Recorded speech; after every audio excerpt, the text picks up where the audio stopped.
Hey everybody, Stogger13R with Team Able, Anything But Last. Coming at you with another episode today. Today we're going to talk about bottom tier again. This is something that really has been an issue for a lot of people, and I just wanted to show you some ways that you can still get in there and make a positive contribution. Today's video I'm going to be in a Skoda. It's going to be tier 5 bottom tier.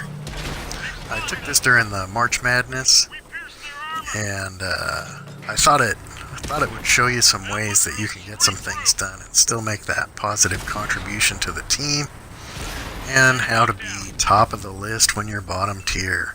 The first thing is you get a lot more experience when you're bottom tier fighting against those top tiers. And now that my intro's still going on for a while, I'll look at making that shorter in the future. It's about a minute and a half, so if you wanted to skip ahead, feel free to do so. So that's what we're going to talk about today.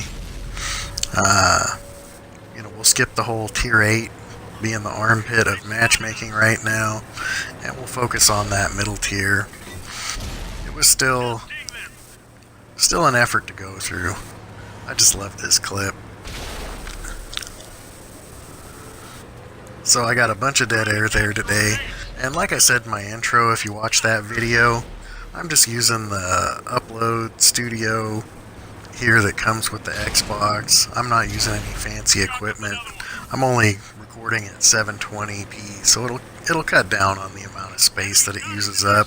You guys know what the game looks like. I don't have to make it in 4K or anything like that. So that's what we're going to do today, and we're definitely going to cut this intro short in the future. So let's get into this game and see what we've got going on. So here we are on Malinovka in the rain,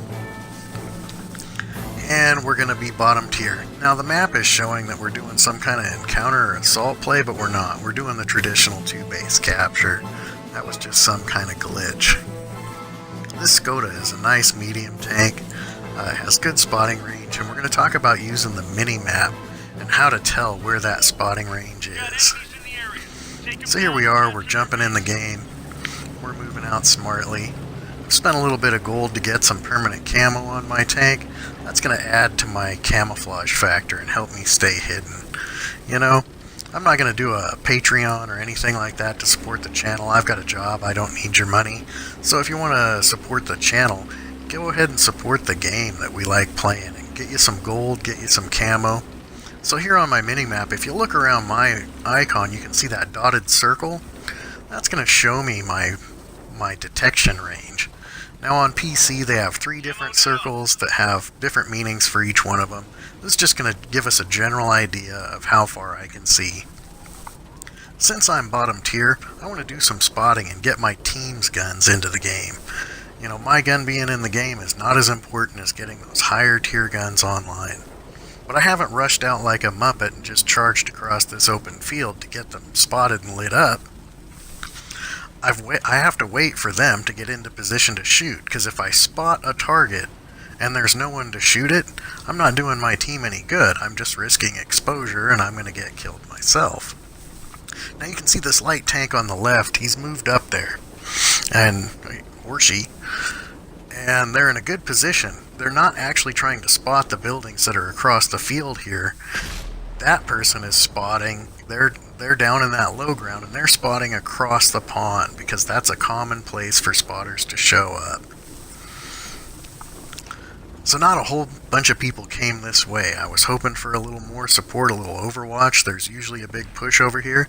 Now you can see that light tank got that spot, and they're getting those guys as they go up the hill, and they're gonna help us out.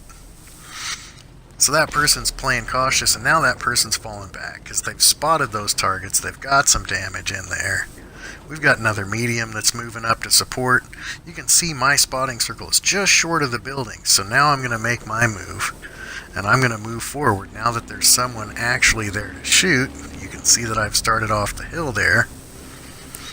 Now that there's someone there to shoot, I can go forward and spot, and there will be someone that can do something about it. So now I've went ahead and exposed they're going to blind fire those bushes.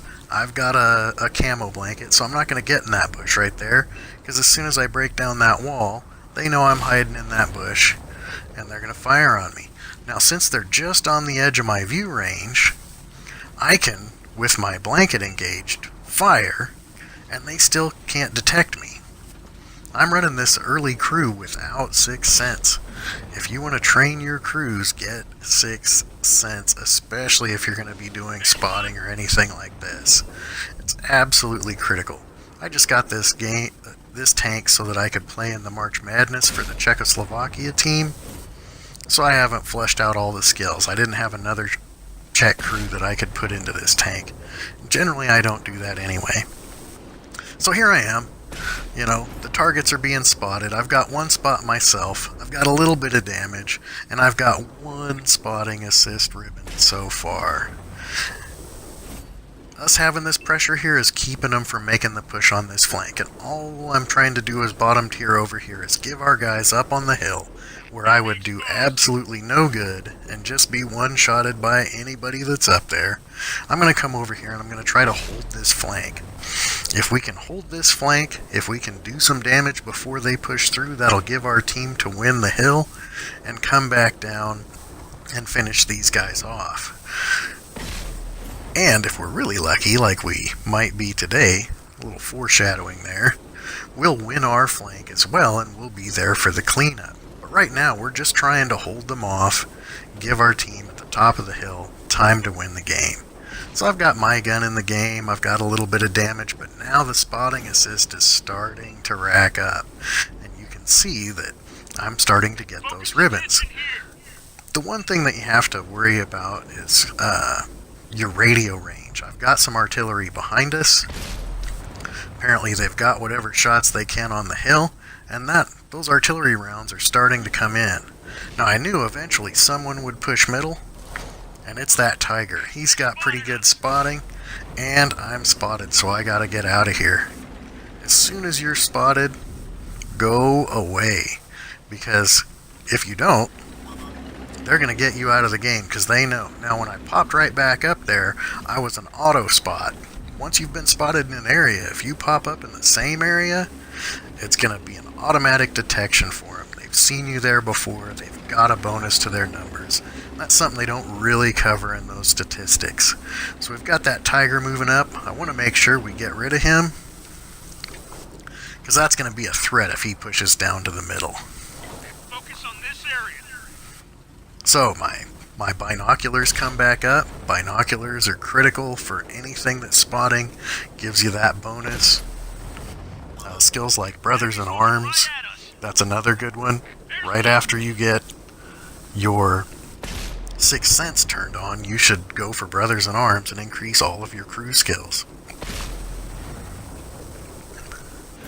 So there's that Tiger 1 out of the game.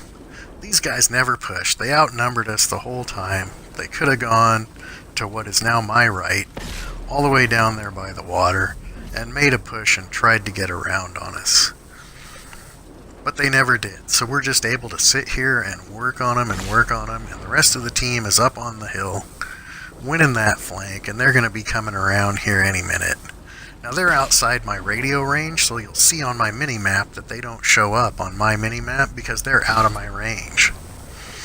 And that's what I was talking about before. Everyone says, who cares what your radio range is? Well, if you drive farther than your radio range from your artillery, you're no longer spotting for them because they don't see you. And they don't see what you see. So the distance that you are between them. So now, we've done enough damage. We've got them worked. The team's coming down off the hill because I don't see any dots up there. There's a green dot. There's green dots over by their base. So it's time for us to push up and get some of this last minute damage too. But I'm not just going to rush the base like a Muppet. I'm going to move up to where I can see what they're seeing, and our radio ranges overlap. Our spotting range overlaps. And we're going to get some of this last minute damage.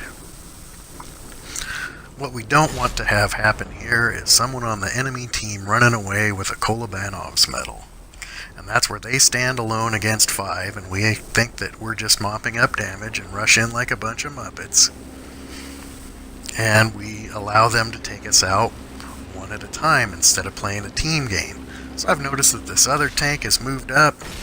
I'm going to try to move into support, get their guns turned on anyone other than that assaulting vehicle, and I'm going to get a little damage.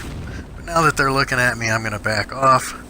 Those guns are coming in from the field, the guys that came down off the hill. So I'm keeping this building between myself and 2 of the enemy tanks so that I only have to deal with 1 tank at a time.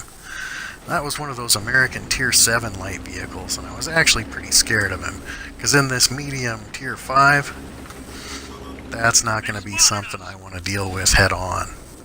So now I'm just making sure that these guys stay on the spot, getting some last minute damage. I want to let my teammates do some of this work so that I can keep my gun in the game.